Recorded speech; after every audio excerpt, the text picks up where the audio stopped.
Elliott et le psychiatre Pierre Mailloux. La commission PM. Et justement, la commission PM qui s'attarde aux événements de Manchester ce matin. Pierre Mailloux, Robert Pilote, bonjour, bon matin. Oui, bon matin vous deux. Bonjour Marc-André, bonjour docteur. Parce qu'on va revenir sur un terme qui a été mentionné par le doc Mailloux plus tôt ce matin dans sa chronique, soit l'habituation. Ce fait, puis vous me corrigerez là, si je suis pas assez précis, doc, mais ce fait de s'habituer aux événements qui fait en sorte qu'on est moins sensibilisé par la suite. Oui, c'est bien résumé. Alors, c'est une réaction de l'être vivant qui, lorsque tu lui donnes un stimulus, après quelques fois, va répondre moins au stimulus ou à l'événement. Mais vous oubliez d'où ça part, ça. Pierre m'écoute toujours avec grand bonheur le matin. Je fais ma petite mise en place de la journée. Et l'orchestre se prépare. Là, attends que je donne un grand coup de baguette. Le matin, je fais ma mise en place de l'actualité. Oui. J'essaie de placer mon esprit vis-à-vis certains grands sujets d'actualité. Ce matin, je disais qu'il y a quelque chose d'inquiétant dans ce qu'on voit là. Les attentats terroristes, de la misère à m'habituer avec tout ça. J'ai même des petites craintes. Ben, j'ai un problème avec ton inquiétude. Quand est-ce que tu vas laisser l'inquiétude tranquille et que tu vas commencer à réagir? Laisse-moi donc... Alors, je me tais. Laisse-moi finir. Oui. Donc, je disais ce matin, puis je n'étais pas choqué ce matin, tu sais, j'ai de l'inquiétude, et je me disais, c'est sain d'avoir de l'inquiétude. Parce que si on s'était pas inquiété à la suite des attentats du World Trade Center, des avions qui vont se planter dans des édifices ou des lieux publics, en aurait peut-être 2 fois plus, on a mis en place des mesures de sécurité. Est-ce qu'il n'y aurait pas eu plus d'attentats dans les grands stades si on n'avait pas mis en place des mesures de sécurité? L'habituation dont parle Pierre Mailloux, ça veut dire quoi? Se fermer les yeux, arrêter de penser que ça pourrait arriver dans nos vies, puis ailleurs que ces événements-là. Non, il faut pas s'habituer, Pierre. Non, il faut rester sur un pied d'alerte, aux aguets. Il faut se préparer à ce que ces espèces de pas bons-là aillent se faire péter la cervelle en public, puis entraînent avec eux 20 ou 30 personnes dans la mort. C'est ça, mon propos, Pierre. T'as beau sortir tes grands principes de psychiatre, puis de psychologue. Regarde la face, ce tabarnouche. T'as beau sortir ça, ces principes-là. Moi, je m'habituerai pas. Bon. Alors, il était important, à titre de médecin, que j'informe nos auditeurs d'un phénomène biologique qui s'appelle l'habituation. C'est pas moi qui l'ai inventé, là. C'est un phénomène qui est connu. C'est-à-dire que face à un stimuli douloureux, entre autres, ou perturbant, la réponse à une exposition répétée, à un stimuli, diminue la réponse à cette exposition-là, graduellement. Oui, mais qu'est-ce que tu fais de ces soldats qui reviennent avec le choc post-traumatique après avoir assisté jour après jour à des histoires d'horreur sur le front?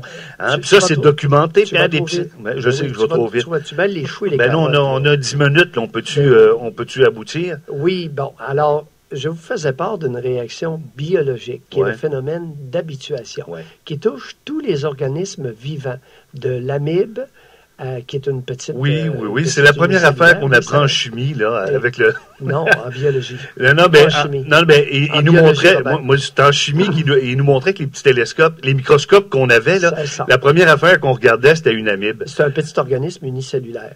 Alors, que ce soit ça ou l'être humain, il y a le phénomène d'habituation. Ce qui ne veut pas dire, je suis d'accord en grande partie avec toi, que même s'il y a un phénomène d'habituation biologique, ça ne veut pas dire qu'il faille ne pas réagir. Alors moi, ce que je trouve... Et d'avoir de l'inquiétude. Non, mais la réaction humaine, c'est celle d'être un peu inquiet. Quand on va dans un spectacle, ici, exemple, mettons, on va au Colisée à Trois-Rivières où il y a 2000 personnes, ou au Centre Bell où il y a 20 000 personnes, puis que je passe les guérites de sécurité, même affaire quand je vais à l'aéroport puis que je prends l'avion, c'est drôle, quand je passe les guérites, je peux pas faire autrement que d'avoir une petite pensée pour celui qui aurait envie de passer une bombe aux frontières puis de la faire rentrer dans l'avion. Ah oui? Toi, c'est ton cas personnel? Ben oui, moi j'ai... Ah, OK. Bon. Toi, quand tu passes là, pourquoi? Parce que tu penses qu'ils veulent te faire sonner quelque chose dans le corps? Ça te dérange pas? Ah, complètement indifférent. Es-tu content qu'ils fassent ça? Est-ce que tu te passerais de ces contrôles de sécurité? Facilement. Ah oui? Oh oui, moi, ces contrôles-là, écoute, ils vont trouver...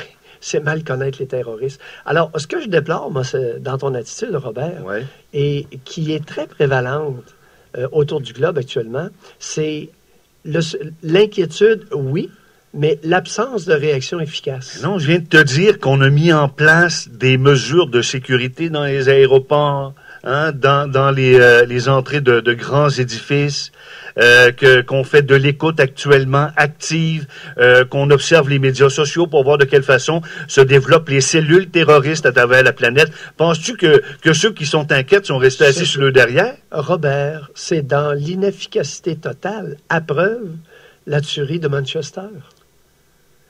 Oui, mais qu'est-ce qui dit qu'il n'y en aurait pas eu d'autres? Ben, il va en avoir d'autres. Puis, as-tu vu, là où il s'est fait péter, il n'a pas réussi à rentrer. Hein? C'est dans la billetterie. À l'extérieur, oui. À l'extérieur, à l'entrée, là. Ouais. Fait que, tu sais, ça aurait peut-être pu être 10 fois pire s'il avait réussi à entrer à l'intérieur du bâtiment principal. Ça aurait été la même chose.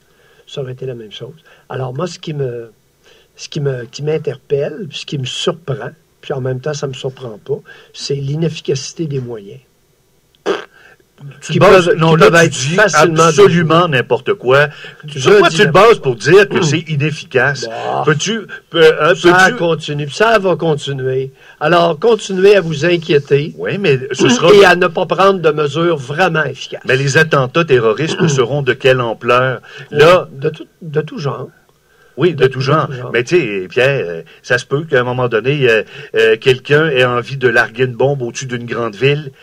Ben, écoute, si tu veux être inquiet, tu devrais t'inquiéter de Porky la Terreur. Ben oui, écoute, Porky la Terreur. Ouais. Kim Jong-un, il prépare sa vie au-dessus de tout le monde. Lui, il est en train de préparer la guerre. Ben oui. Et il se cache pas vraiment. Encore en fin de semaine. Non, mais il se cache pas. Fait ouvertement. Oui, en fin de semaine, il a fait encore un autre tir balistique d'une patente qui a parcouru 500 km. Ça devrait vous inquiéter. Vous devriez avoir le souci. Je m'inquiète beaucoup plus de ceux qui se cachent que ceux qui fomentent des complots dans les demi-sous-sols mal éclairés en Angleterre, à Montréal ou ailleurs dans le monde entier, Pierre. Oui, je vais continuer à m'inquiéter. Peu importe ce que tu en penses. Oui, mais j'aimerais que tu transcendes ton inquiétude et que tu nous arrives avec des moyens concrets, efficaces. Ça fait 3 fois que je le dis, moi le répéter une 4e fois. Pierre, il y a toutes sortes de mesures de contrôle qui sont mises en place. Oui. Tu dis que ça donne rien, moi je te dis le contraire. On les applaudit. Alors, Manchester, 22 morts, 50 blessés. Robert a raison. Nous avons mis en place des moyens de tous ordres efficaces. Ben oui.